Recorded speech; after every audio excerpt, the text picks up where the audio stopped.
Привет, друзья. It's me, Catherine Ivers Norton, the author of The Stain, coming to you from Facebook jail. I just checked and I have 13 days and 7 hours to freedom. So woo, any day now. Thanks for visiting me while I'm in the joint. I was actually out last night with my friend Crystal for Girls Night Out, and she gifted me the poster that's on the couch behind me.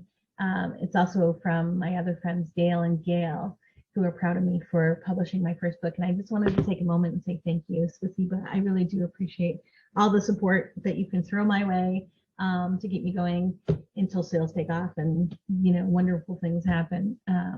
But right now, I'm counting all my blessings. Thank you. Today, we're going to be reading from the third chapter, which is titled Veux-tu, which is French for would you or will you or do you want to ... marry me. And Sergei has proposed to Cassandra and she has said, we, of course, So let's check in and see how they're doing. What happens next?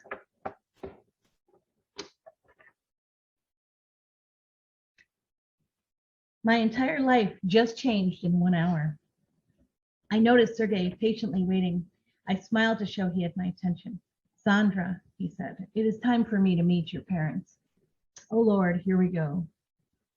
We flew south to Tampa the following day, and Sergei drove a rental car northeast to my parents' condo in the outer suburbs. Their housing complex was typical of Florida, hastily built homes lining a golf course landscaped with ponds into which golf balls and small dogs disappeared. I still could not believe my father had traded his lifelong passion for skiing for this. He did it for my mother, who wanted to retire someplace sunny. There was no shortage of sunshine in Florida that day. It was hot, 85 degrees in the shade. The air was oppressively humid, and the sun seared our skin. Sergei was uncomfortable. Perspiration peppered his brow. I suspected it wasn't just the heat that was bothering him. The oversized American flag and Chevy pickup with a Dole Kemp bumper sticker in the driveway left no doubt this home belonged to 100% red-blooded Americans. There were conservative Republicans whose worst nightmare was coming true. Bill Clinton was in the White House for 4 more years, and their liberal daughter was marrying a Ruski. My father's red face and swollen midsection betrayed his love of scotch. Thankfully, he was sober enough and in a good mood. If we could just avoid the subjects of politics and religion, we just might prevent an international incident. Unfortunately, those were my father's 2 favorite subjects. I prayed for divine intervention. As my dad took a step back to make a show of appraising my boyfriend, I cringed, praying he wouldn't humiliate me too severely. After what seemed an eternity, he shook Sergei's hand. Mr. Abington, Sergei said politely, I am honored to meet you. Sandra has told me much about you. Call me David, and this is Mary, Dad said, nodding to my mom. Her eyes nearly popped when she saw the size of the diamond on my finger, but she was careful not to say anything. She knew why we were there. We sat in the living room sipping sweet tea as my father drilled Sergei with questions about his background. He answered them all as politely as possible, but I noticed that, as a lawyer would, he did not offer any additional details beyond the specific question asked. My parents were embarrassing. Before retiring, my father worked as a ski instructor in the winter and cut lawns for wealthy people in the summer. The only job my mother ever had was working in a gift shop. Neither of them went to college. I watched in horror as my father grilled my future husband like he was some sort of criminal, but I was proud of the way Sergei handled himself. He was a true gentleman. When the interrogation was over, Sergei asked to speak to my father privately. They went into the den and closed the door. As soon as the door clicked shut, my mother rushed to inspect the ring up close. She said, he's handsome and obviously wealthy, Cassie, but I'm worried about you marrying a foreigner. Weren't Russians our worst enemies just a few years ago? You don't know anything about his customs. I love him, Mom, I replied, and I would love him just as much as if he was poor. I don't care about cultural differences. He is a man and I am a woman. He loves me, and that is all that matters. I filled her in on the wedding details, my new assignment, and then reluctantly our plans to live in Russia. I knew she would not like any of this and would object to our choice of residence the most. Her grave expression revealed the depth of her concern. She said, "To get married so soon is lunacy. You've only known this man for 5 months. What can you possibly know about the strength of his character in such a short time? And why aren't you getting married in the church? I can't believe you're ready to run off to Russia with him. People come to the United States to get away from Russia. It's horrible there. Stray dogs run loose on the streets. People have to stand in line to buy stale bread. Why do you want to go there? What if they go commie again? What happens to you? You are insane." "Mom, I'm a psychologist," I said, playing my sanity trump card.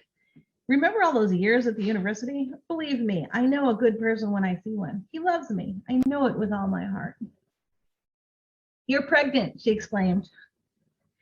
I laughed out loud, thinking of the impossibility of that particular situation. It certainly was not my idea to play the part of virgin bride.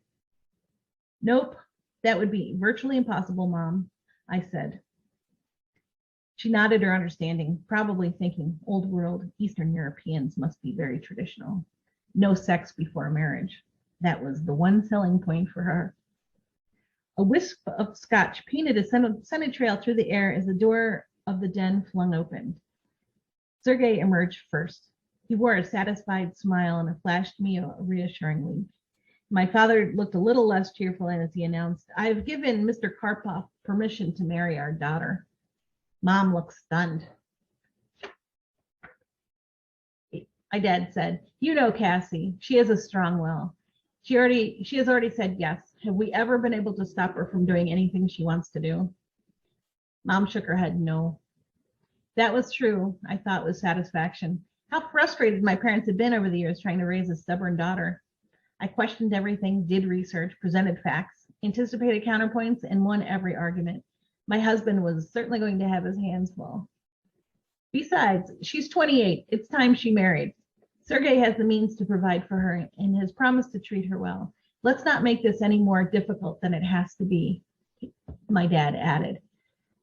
As Sergei took a seat beside me on the sofa, my father faced us and announced, "Sergei and Cassandra, you have our blessing."